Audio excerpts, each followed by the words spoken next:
ઘર સભાવાળા માનસી પૂજા કરજો. નહીતર ક્યારેક ક્યારેક આપણને પૂછે સ્વામી ધ્યાન કેમ કરવું. આપણે કીધું આમ કર્યું, બીજા સ્વામી ધ્યાન કેમ કરવું. ઈ કે આમ કર્યું, ત્રીજા સ્વામી ધ્યાન કેમ કરવું.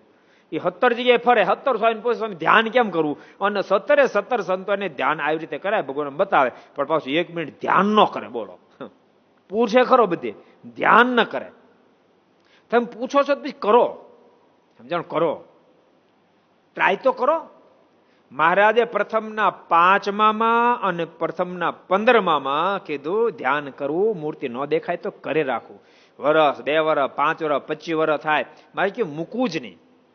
આમ ગણો તો ધ્યાનની પદ્ધતિ કાંઈ અટપટી છે જ નહીં.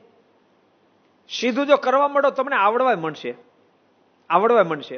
જેમ નાનું બાળક છે એને ખાતા આવડી ગયું, ભલે એની મમ્મીએ ખવડાય ન તો એને આવડી જાય. ગાયનું વાછરું નાનું હોય ને તેને ધાવતા ન આવડે. કદાચ ઓલા બહુ માયાળું માણસ આવે ને ગાયનો માલિક, તો એને આછળ પકડાવે, પણ કદાચ ન પકડાવે તો કલાક પછી પણ એ ધાવતા શીખી જ જાય.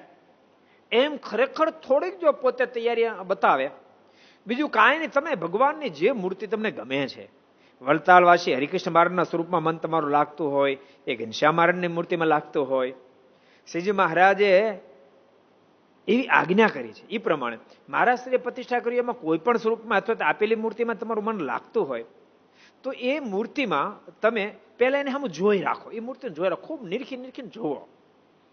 અને એટલી બધી જોવો તમને એ વગર સંભારે તમે સંભારો ઈદમ સાંભળે આવે એટલી બધી મૂર્તિના સ્વરૂપને તમે નિરખો, જુઓ, આમ મન ભરીને જુઓ. અને પછી બસ એ જ મૂર્તિને આંખ વીચે હૃદયમાં સંભારો, ફિનિશ. પણ તમે જે મૂર્તિ જોઈ છે, દાખલા હરિકૃષ્ણ મહારાજ જોયા તમે પંચ ધાતુના સ્વરૂપમાં જોયા છે, ઘનશ્યામ મહારાજ જોયા હોય તો તમે આરસના સ્વરૂપમાં જોયા છે, કે કાષ્ટની મૂર્તિ એ સ્વરૂપમાં જોયા છે. પણ હૃદયમાં જયારે ધારો ને પછી કાષ્ટ પંચધાતુ કે પથ્થર સ્વરૂપ નહીં વિચારો.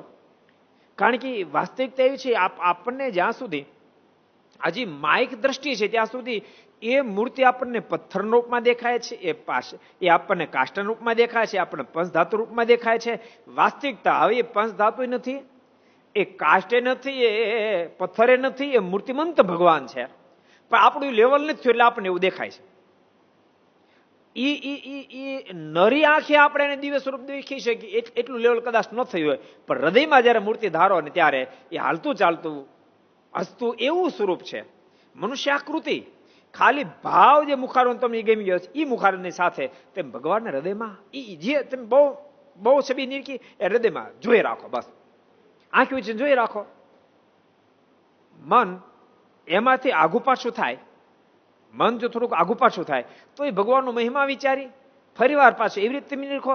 એ મારની મૂર્તિ છે, એમાં તેજના પૂજા પથાર્યા છે, એવી ભાવના તમે કરો.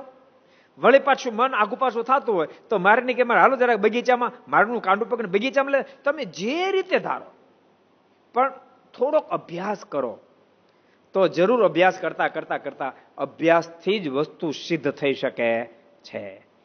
યાદ રાખજો, માર્ગદર્શન દેનારા મળી જાય તો બહુ શ્રેષ્ઠ વાત છે. પણ કદાચ એવું માર્ગદર્શન ન મળ્યું તો તમે આટલા પોઈન્ટથી આગળ વધશો તો પછી ઠાકોરજી સ્વયં અંતર સ્ફૂર્ણા કરશે અને પછી તમને એમાં મન ઓટોમેટિક લાગવા.